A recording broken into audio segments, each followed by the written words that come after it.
Welcome to the River. I'm Pastor Matthew. It's your first time with us. We're glad you've chosen to hang out with us today for at least 1 hour. Come on.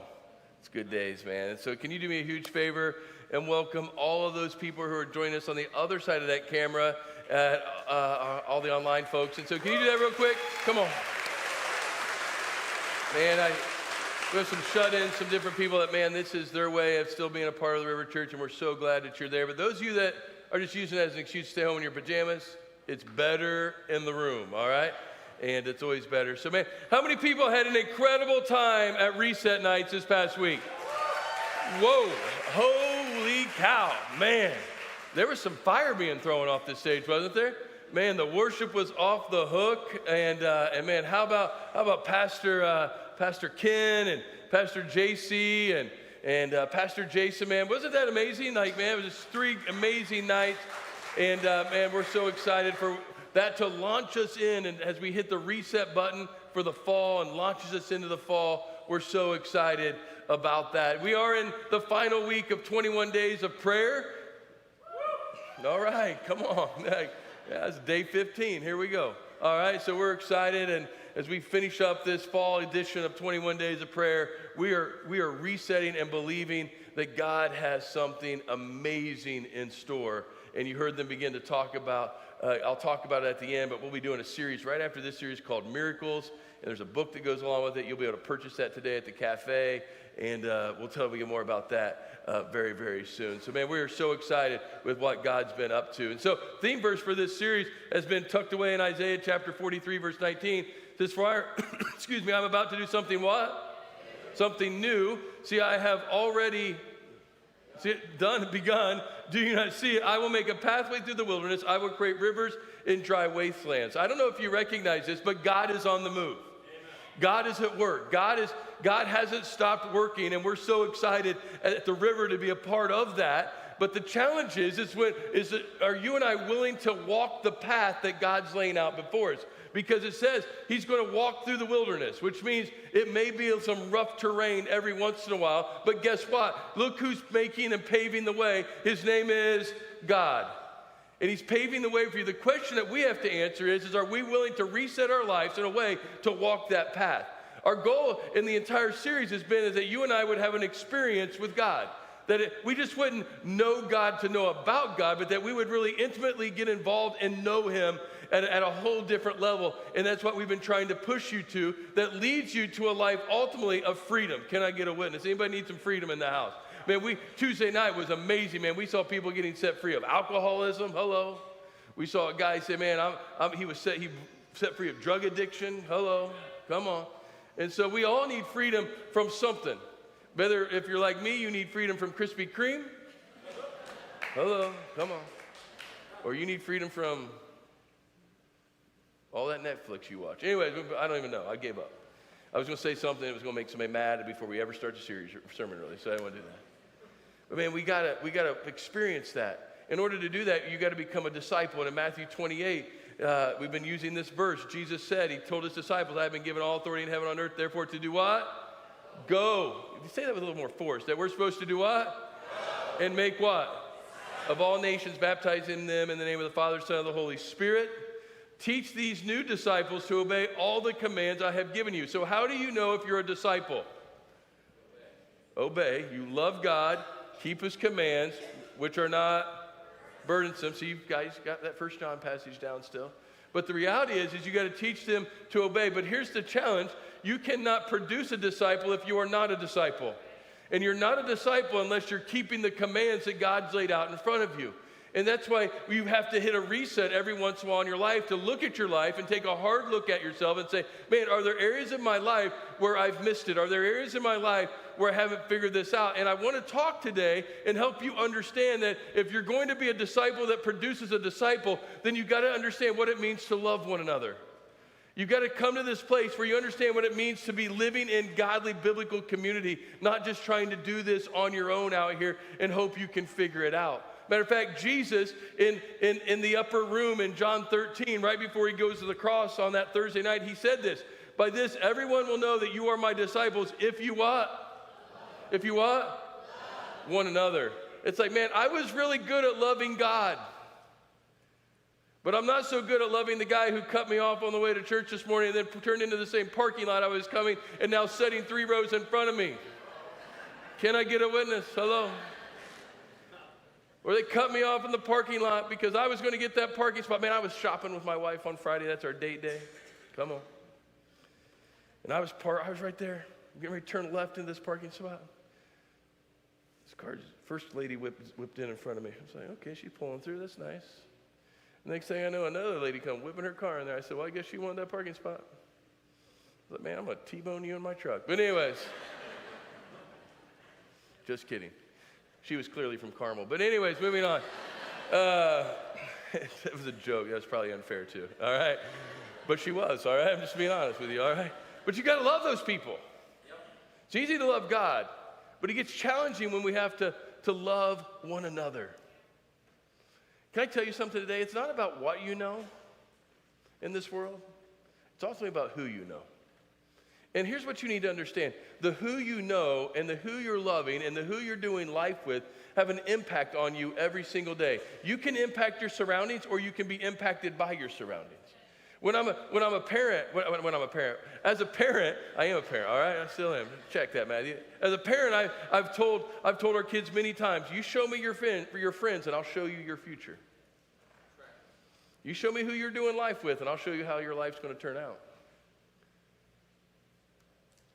And today I want to talk about that with you. How do you love them and not get sucked into that world? How do you build these godly biblical relationships? What we know is the Bible is composed of 66 books, 39 in the Old Testament, 27 in the New Testament. In the New Testament, there's 27 books. We believe all the entire Bible was literally like written by man, but man held the pen, but God did the writing. It was God's idea. And so man might have written it all down, but God was breathing life into that. And when you turn to the New Testament, you find 4 books, Matthew, Mark, Luke, and John, and we call them the Gospels.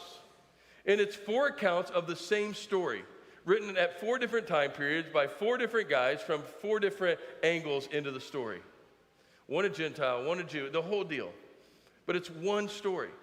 And then if you turn in the New Testament, after Matthew, Mark, Luke, and John, the very next book after John is the book of Acts. And when we turn to Acts chapter 1, what we see is Jesus has just died on the cross. He's resurrected himself from the dead, and he's walking around carrying on conversations with people. He quotes out Matthew chapter 28 that leads into that, and he ascends into heaven. It's a pretty cool moment. Can I get a witness? Like you should write a book about it called the book of Acts. And he ascends into heaven, and then Peter, who, remember, denied Christ on that fateful Thursday night, Friday morning 3 times, and the rooster crowed, Peter stands up and he preaches this amazing sermon. I mean, he's firing it out. JC and Jason and Kent, they didn't have anything on Peter, man. He's cooking that night.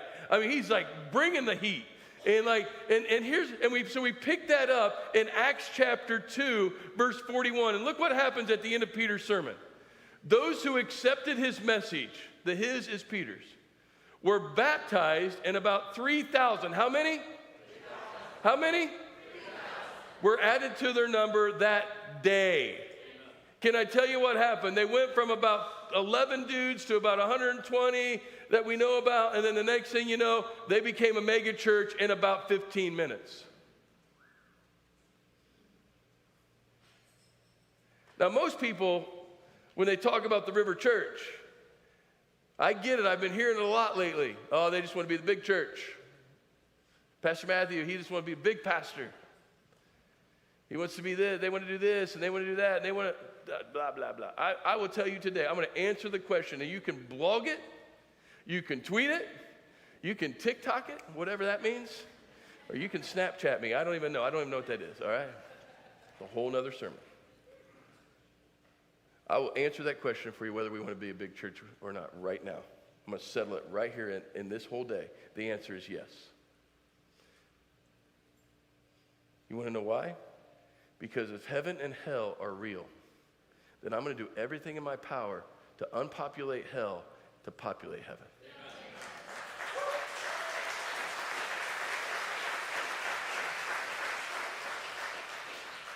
So yeah, we need to add more campuses. We need to add more space. And we need to add some more bathrooms. Can I get a witness on that?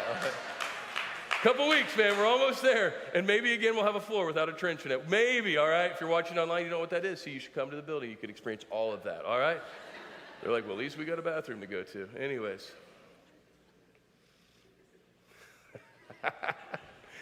So our builder, I'm going to tell this story real quick. He watches these. He told me, I said, hey, man, you got to get this all done in 1 week. He laughed. He goes, you need to start a motto at your church called Pee Before You Leave. But anyways, that's completely free, all right? Like, he loves Jesus. It was great. Anyways, do with that what you want. I'm so sorry. We'll edit that out of the online version. All right, so, man, I've been wanting to use it for weeks, and there it was. And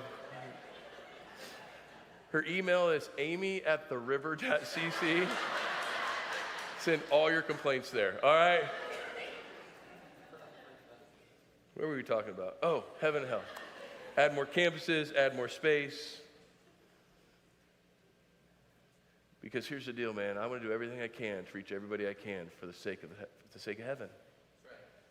Not for what I get out of this, but for what the kingdom gets out of it and what they get out of it, church. But here's the challenge. Here's what I want to talk about today. The bigger the church gets, the smaller we have to get. You with me? So these disciples are up against something. They literally launched a church. They planted a church, and on the first Sunday, 3,000 people gave their life to Jesus, which means there was probably around 6,000, 7,000 people there. That is a pretty good launch Sunday, by the way. All right? So 3,000 people, what are you going to do with them? And very quickly they realized, well, we've got to figure out how to disciple them. We've got to figure out how to connect with them. And look what they did in the very next verse. They give you the example that we're going to use at the River Church. It says, they devoted themselves to the apostles' teaching and to fellowship. Come on, who likes to fellowship? To the breaking of bread. See, they were not carb-free. And to prayer. That was funny. Come on, just a little bit, all right? Not to those with gluten issues. But anyways, everyone was filled with awe at the many wonders and signs performed by the apostles. All the believers were where? And had everything in common. I'm going to stop really quick. What we see is this church has exploded, but now they've gotten close-knit, and here they're a close-knit group. And now they're hearing, and they're feeling, and they're bearing each other's burdens, and like when somebody is hurting, like they're there, and they're not into other people's business so they can gossip about it. You know how it is prayer request time. Come on. Like, we are not going to do this at the river. Prayer. Bernice says, oh, have you heard about Hillary's husband? He's so bad. And Hillary's like, have you heard about Bernice? She's a Jezebel. You know what I mean? Like just how it goes. But they didn't want to be connected just so they could gossip about each other. They felt each other's pain. Because, by the way, they were putting their lives on the line to follow Christ. This hasn't been that far removed that Jesus was crucified. They were doing life together. Isn't it amazing? Somebody said the other day, we just don't know how to grow the church. We don't know how to do. I'm like, let's just go to the book of Acts and just do what they did. If it worked in the Bible, don't you think it could work for us in 2024? Hello. They got to do life together. Then it goes on and says they sold property and possessions and to give to anyone who had need. Every day they continued to meet together in the temple courts. They broke bread in their homes. Come on, there's that again. And they ate together. They're doing life inside each other's homes. They're not just doing it at the church. They're just passing in the church like, oh, hey, or out in public, oh, they got a Pray First bracelet on. They must go to the river. Hey, what's up? How you doing? You know, or hey, they wear the river shirt and they're like, well, I don't even know what place is at. I got it at Goodwill. You know what I mean? Like, so you should invite them. But, it's the deal. So it's like they ate here. They're doing life together. And with glad and sincere hearts, praising God and enjoying the favor of all the people. And look at cause and effect. Remember, when you read the Bible, there's got to be a cause, and then what is the effect that comes from the cause? Look at it right here in this last verse, verse 47. And the Lord added to their number daily those who were what? You should get more excited about that part. He didn't add to them on Sunday. He added to it daily people being saved. The cause is that the Lord did it, and the Lord did it because they were together. They were a unified unit that were working all in tandem together for one cause, to populate heaven and to depopulate hell, my friends. So here's the deal. God was clearly at work in the New Testament church. God was clearly at work in the book of Acts, and we see that over and over and over again. And it's because they lived in biblical community. every single day. Are you with me today? It doesn't say that because of the content that Peter gave. It doesn't say because of the great curriculum that they taught. It said no, because they were doing what God told them to do. That he added to their number every single day. How many people today would be excited if you could say that every day people were giving their life to Jesus in Grant County, Indiana? Can I get a witness? And that family trees were being changed and that addicts were being set free. I'm here to tell you, it can happen. And it's not going to be because of content. If you go back in the day when I was a kid growing up, Little Baptist Church, come on. Content was scarce, but community was not. I mean, back in the day, if you were from Marion, Indiana, you would know this. There used to be a bookstore called the Tree of Life Christian Bookstore. Anybody remember that bookstore? And you had to go there to buy a Bible. They had a Bible, and that was about it. And then they had these things called cassette tapes, tracks, that when the lady who does the special music during the service wants to pretend to be Sandy Patty. Anybody know what I'm talking about? And you're like, honey, you ain't Sandy Patty. Like you were about 6 octaves below, and what's the word I'm looking for? You don't even have the beat, and you don't have the rhythm, and you don't have, what's that? Like, you flat. Yeah, you flat. Like, it's bad.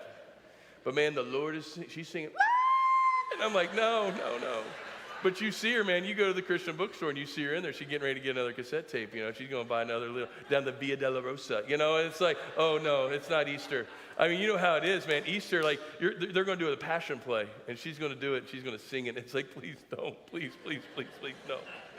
Like, I'm going to bring my friends to church, and you're going to do the Via della Rosa, and you're going to be, it's like, it's bad.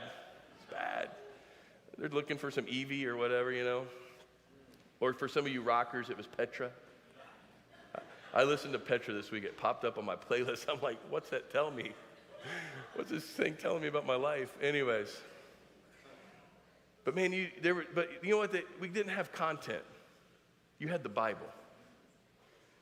Now today, you can go online and download about 5,000 bazillion different Bible studies in a second. You can go on the YouVersion app and have any reading plan you possibly want. We have content going out of our minds, content. It's everywhere. Content. But you know what we're missing today? Community. Sociologists tell us that we are the loneliest society to ever walk on the face of the earth.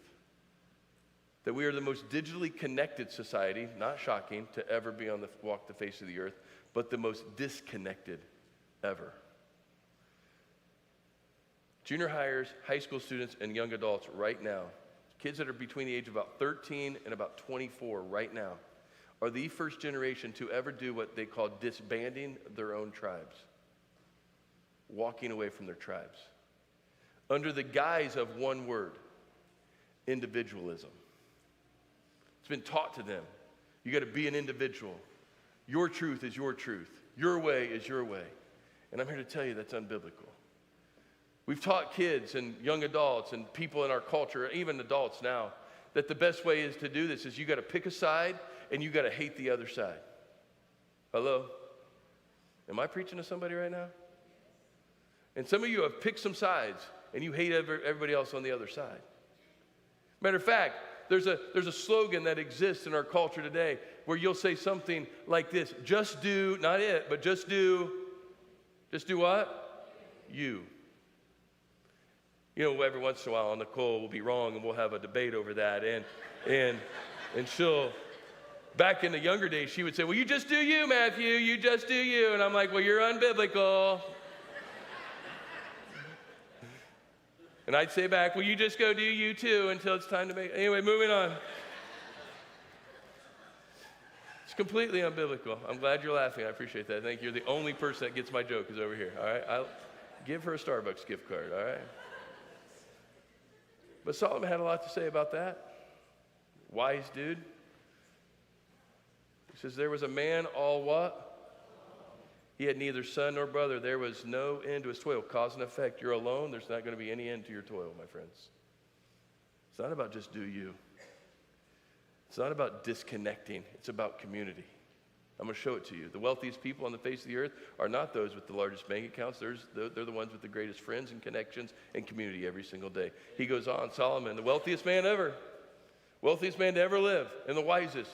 Proverbs 27:19. A mirror reflects a man's face, but what he is really like is shown by the kind of friends he chooses. Amen. Show me your friends, and I'll show you your future. See, here's the deal. We take these relationships and we put all these large expectations on these relationships.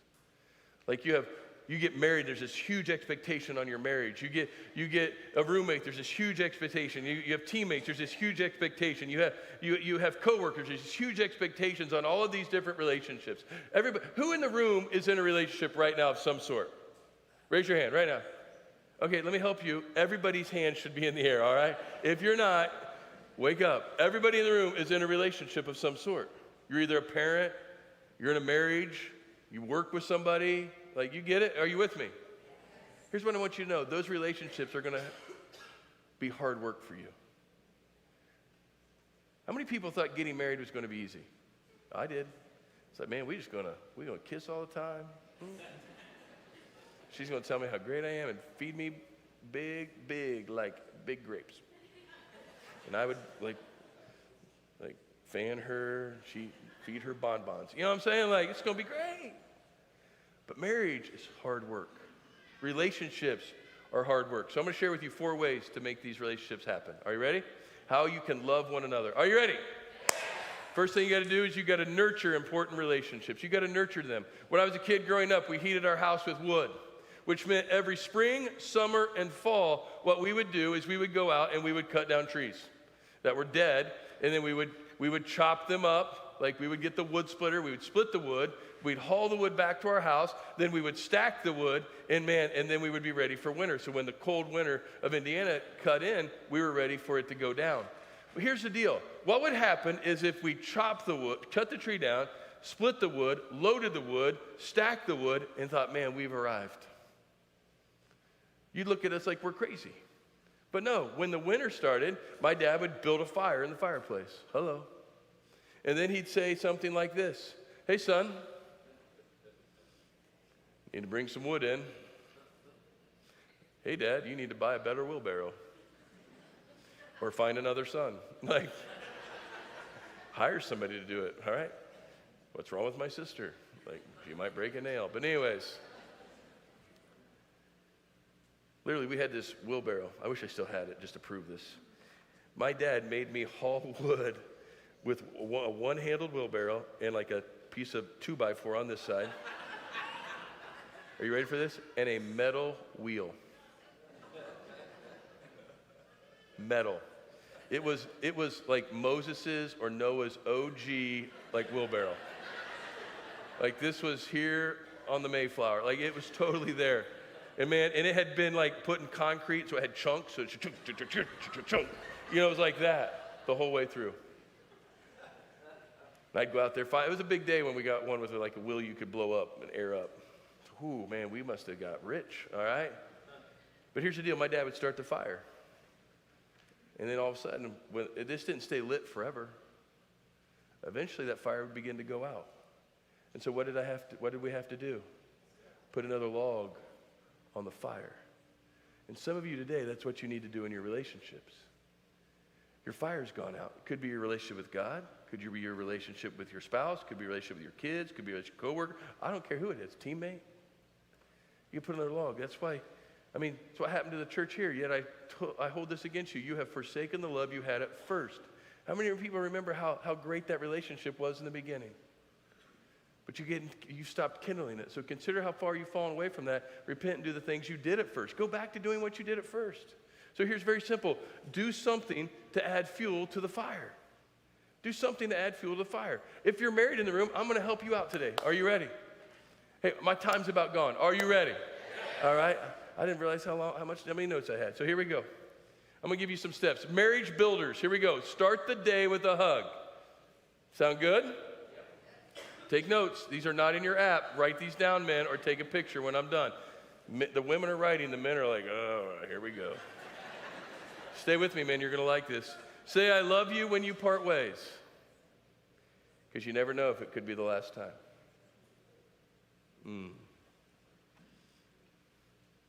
Compliment each other freely and often. Hello.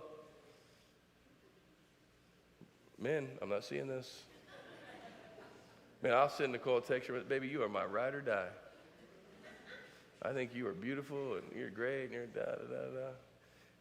Would you please iron my shirt for me? No, just kidding. Just kidding. Some of you just need to slow down. You need to slow down. I mean, maybe turn on the music, do a little dancing, whatever. That was really awkward. Okay. Date once a week. Hello. Some of you right now haven't been on a date in months. You gotta go date your wife or your husband once a week. That's a non-negotiable. Like we fight for that. Like to be able to go. And we love Fridays, man. That's our date day. Now Ren gets to go on date day too, but it's all good. She's the only kid we take on date day. All right. Kiss unexpectedly, but not in this service. All right, like seriously, like every once in a while, man, just go lay it on him, man. Come on. You want him to mow the yard? Then give him a kiss. You want him to pull the weeds? Then give him a kiss. Come on. You know what I'm saying? Is this good? This okay? Some of you guys need to put a log on the fire. Come on. You got to be forgiving. Hello. Ladies, laugh at his jokes. Come on, she laughs the entire service. She doesn't laugh the rest of the week. I'm just being honest. Like, I'm not this fun at home, honestly. Like, laugh at his jokes. Men, come on. Ask her to marry you again. Isn't that nice? Fellas, get down on your knee. But ladies, another one for you. Say yes. Like, please. We don't have enough counselors to deal with all of you. All right? Here we go. Getting better. Never go to bed mad. You're engaged right here. Take notes. Take notes, son. All right? Never go to bed mad. Can I get a witness? Oh. And if you get mad and you're getting ready to go to bed, always work it out. Come on. It's hard work, though. Get your phones out. Take a quick picture of that because it's not in your notes. I don't want you to miss this. These are legit. Some of you need to grab hold of this because they're that big of a deal. It's hard work. Second thing, after you nurture, some of you need to restore broken relationships. So you got to make it right. And for some of you, that's going to be a challenge to make that right because the people that you're trying to make it right with, they're not here anymore.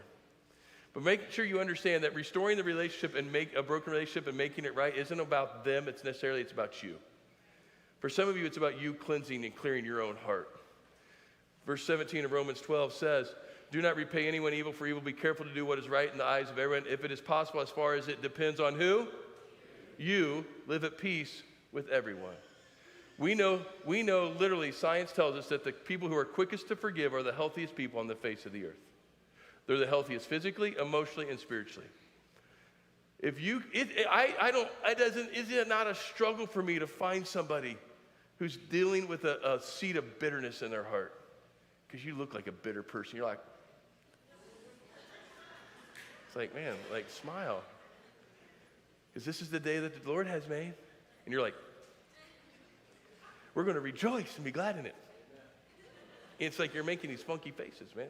Be quick to forgive. Don't carry around that bitterness. Just let it go. Third thing, redefine your harmful relationships, man. Redefine them. For some of you, right now, you're doing life with people who are trying to pull you down emotionally, or trying to pull you down spiritually. They're trying to get you to compromise on the values that you have in place. These are what I call unholy relationships. And you need to redefine them. Let me help you see what Solomon says. And we're going to do some redefining. Don't come out here yet. I'll tell you when to come. Walk with the wise, because I want to preach this whole message. Walk with the wise and become what? Cause and effect. Hang out with wise people, you become a wise person. For a companion of fools does what? Suffers harm. A companion of fools suffers harm. Some of you in here today, I'm going to talk to the young people for a second. Can I talk to the young people for a second? Some of you that are single in the room, right now, you've got people in your life that you're in relationships with that you need to redefine the relationship with because they're pushing you past your line of purity. They're trying to push you someplace sexually that you shouldn't be going, and you know it right now. And I'm going to tell you something right now, young people, that you need to get rid of them. If he says, if you love me, you would do this, you would say, if you love me, you would respect me. And if she says, if you love me, you would treat me like this, then she ain't the woman for you because she's a fool. And you're about ready to suffer harm. And let me just give you a demonstration of what you need to do with that relationship. Here's how you need to redefine that relationship. Punt.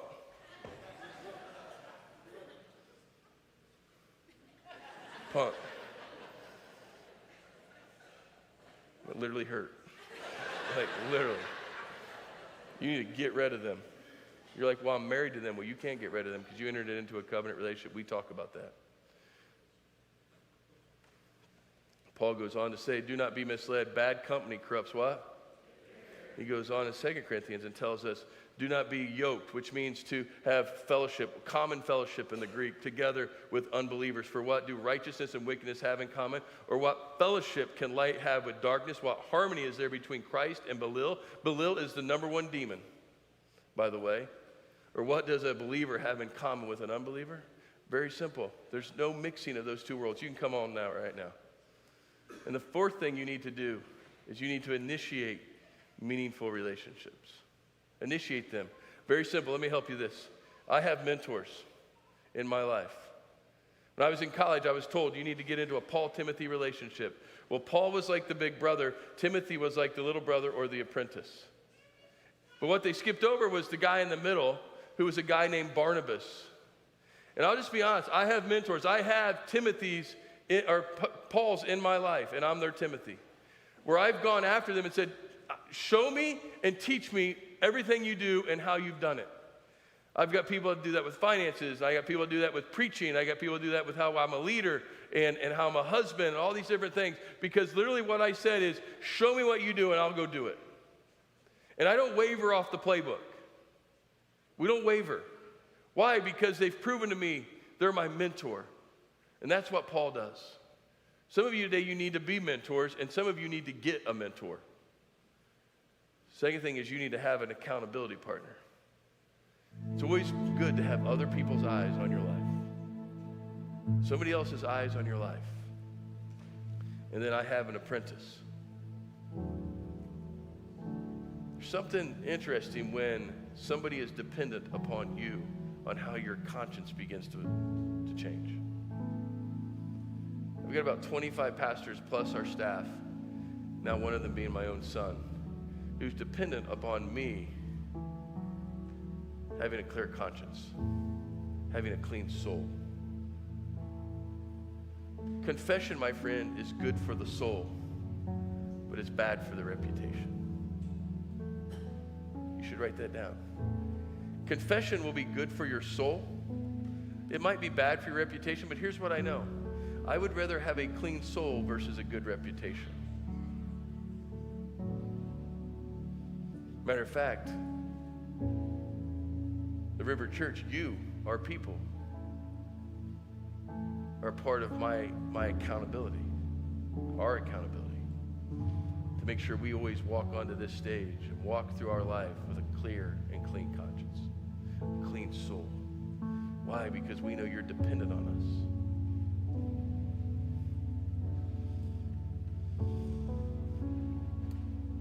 We'll take you to Thursday night, the Passover. Jesus and his disciples have gathered into the upper room. There's only one of the Gospels where we really see the conversation that happened in that upper room. It's the Gospel of John. John 13, 14, 15, 16, and 17. There's 5 chapters that literally lay out everything that went on in that upper room. I'd encourage you to go read the full chapters today. What's interesting to me is that Jesus, on the night before he's about ready to be sold out, that Judas is sitting at the table and he's going to leave here in a minute and go sell him out for 30 pieces of silver. And Jesus knows that. He knows that in a few hours he's going to go to the Garden of Gethsemane where he's going to pray, and his disciples won't even be able to stay awake, and they're going to hand him over, and he knows that he's about ready to be strapped to a Roman post and be beaten to the point of death. that his flesh was going to be ripped from him. Oh, Jesus knows that the cross is less than 24 hours away. And it's interesting to me what Jesus does. If I knew that, I'm probably going to my mom. I have a conversation. I'm probably going to church. He doesn't go to church. And he doesn't go to his mom. He goes to an upper room where he does this. He leaned into his relationships over the last 3 years. River Church, that's what I'm challenging you to do. And here's how you lean into them. And here's what Jesus teaches us in those 5 chapters. We're going to hurry. He teaches us, number 1, how to care for one another. It says in verse 12 of John 13, when he had finished washing their feet, he put on his clothes and returned to this place. Do you understand what I have done for you? He asked him, you call me teacher and you call me Lord, and rightly so, for that's what I am. Now that I, your Lord and teacher, have washed your feet, you also should wash one another's feet. What he's literally saying, what's interesting to me, is he doesn't wash their hands, he doesn't wash their face, but he washes their dirty feet. The very thing that will carry the load and the weight of everything they're about ready to experience. He says, here's what I want you to know. I'm not going to forget you. I'm carrying your burden. Paul to the church of Galatians said, carry each other's what? And in this way you will fulfill the law of Christ. Cause and effect. Carry each other's burdens, fulfill the law. Carry each other's burdens, fulfill the law. We got to do that. Secondly, we got to encourage one another. We got to do what? To encourage one another literally means to lift one's spirit. So Jesus knows what's about ready to go down. So he says in the very first verse of John 14, do not let your hearts be troubled. Because here's the deal, boys, it's about ready to get crazy. It's about ready to get on, but don't freak out. Don't get worked up. Settle down. Don't let your hearts be troubled. Because you believe in God, you also believe in me. So guess what, man? It's going to be okay. We're going to make it. Hebrews 13:3 is giving you a lot of scripture. But encourage one another how often? How often? As long as it's called today, so that none of you may be hardened by sin's deceitfulness. Cause and effect. Encourage one another, your heart's not hardened. Encourage one another, heart's not hard. Encourage one another, not living in sin. You're preventing sin. So it's very simple. You're loving on somebody, where you're doing life with somebody, you know they're struggling. Simply pick up the phone. Go by their house. Send them a card and say, hey man, I know it's tough. I just want to lift your spirits today. I just want to lift you up. Church, that's what you do. Then you need to partner with one another. John 15, very next chapter. Remain in me and I also remain in you. No branch can bear fruit by itself. It must remain in the vine. Neither can you bear fruit unless you remain in me. I am the vine and you are the branch. If you remain in me and I in you, you will bear much fruit. Cause and effect, very simple. Remain in the vine, bear fruit. Connect with God, bear fruit. Disconnect with God, don't bear fruit. It's not rocket science. Go back to Solomon in Ecclesiastes. It says 2 are better than what? Because they have a what? A good return. You gotta do life. Number 4, you gotta protect one another. This is a big deal to me. Because we in the church world like to eat our own. Oh man, somebody gets down. Instead of going and encouraging them and trying to lift them up, we like to kick them while they're down a few times. When somebody's broken in the church, man, your heart should break the same way for them. Jesus, in the very next chapter, he says, all this I have told you so that you will not, which in the Greek is the word scandalizio, which actually means to go astray. Here's the deal. We know in the church world, people are going to fall. People are going to sin. Leaders are going to sin. They're going to fall. They're going to struggle. And the media is going to do everything they can to make the church look stupid. Give the church a black eye. Throw another punch. Can I tell you, we shouldn't be doing it inside the church. When another church is in pain, when another church is struggling, we should feel that for them. We shouldn't celebrate that. We should be like, man, I'm so sorry. I'm going to pray for them. We got to protect. Verse 12 of Ecclesiastes 4, a person standing alone can be attacked and defeated, but 2 can stand how? Back to back and conquer. Then it goes on, three are even better, for a triple braided cord is not easily broken. Here's the deal. See the picture? Back to back. I'm protecting this way. You're protecting that way. I've got my wife's back all the time, and she's got my back. We're going to protect each other. And that's what happens in accountability. John Wesley, he gave out accountability questions back in the 1700s. And there's many people who still to this day use these accountability questions every single day. And I want to give them to you really quickly. These would be great questions for your accountability. Have you been in a compromising situation this week? They'd have to answer that. And they didn't answer this like once in a while. This was every day, every week. They had a scheduled appointment with their accountability person. They were methodical in how they lived it out. That's where the name Methodist came from. They had a method, and that's what they did every day. So they'd ask this question. They go on, the next question they'd ask, have any of your financial dealings lacked integrity? They'd have to answer it. Have you viewed any sexually explicit material, even in the 1700s? Hello.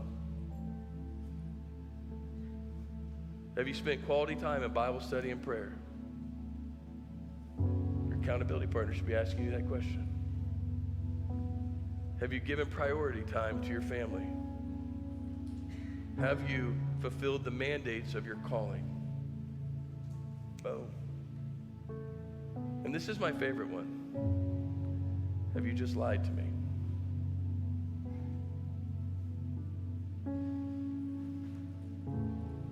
Folks, we got to live our life in community. And we got to be willing to have hard conversations. And we got to be willing to be honest about it. Got to partner together. And finally, you got to pray for one another. Jesus in John 17, right before he leaves, heads out to the garden. After Jesus said this, he looked toward heaven and prayed, I pray for them. I am not praying for the world, but for those you have given to me. It's a very simple, I'm done. 2 questions. Who are you praying for? And who are you connecting with? Who are you praying for right now? Who are you connecting with? And how are you nurturing and restoring and redefining and initiating relationships in your life? You're like, well, I'm not. Well, I've got good news for you then. You need to jump in to a life group, and they're launching on September 22nd and 29th. And here's the way we're going to launch them this year. We're going to be in a book called Miracles by my friend Jeff Little. Band, you guys can come. We're done. And it's going to be great. You can buy that book today at the coffee shop for $10. And we'll start into those, and we'll launch this. But here's the deal: we're not going to launch them in homes right away. We're going to launch them in this room, in the house. And literally, I'm going to be the life group leader for everybody for 2 Sundays. And we're going to get into groups all across this building. We're going to simulcast it throughout the building, and I'll kind of orchestrate it from here. And it's going to be great. And you don't want to miss it. Our goal is to have 400 people at the River Church in life groups on September 22nd. September 22nd, we're going to have 400 people in life groups, because here's the deal. If we're going to continue to reset our lives, then we got to learn how to love one another. In order to learn how to love one another, then we got to be in community with one another. I don't need to give you more content. I need to give you more connection. And you need more connection. So Father, I pray now that you would connect with us like never before. In your name I pray.